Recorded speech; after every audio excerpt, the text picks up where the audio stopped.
Welcome. In this video I will show you how to toggle eye protection mode on your Samsung GAUXEN LS34 monitor.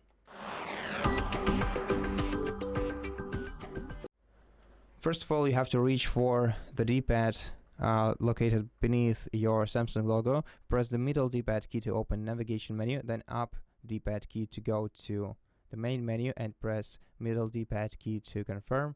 After that, navigate down to eye care section, open it by pressing middle D-pad key, and here you can either enable the adaptive picture feature and adjust the backlight or the minimum backlight level, or if you want to, you can also instead use eye saver mode.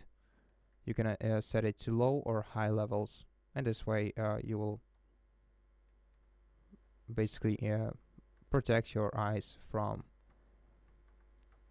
your screen's radiation, light radiation. And so yeah, once you're done, just press the left D-pad key twice to exit this menu. And that's it. Thank you for watching this video. If it helped you, please consider subscribing to our channel, leave us a like in the comment below, and I'll see you in the next one.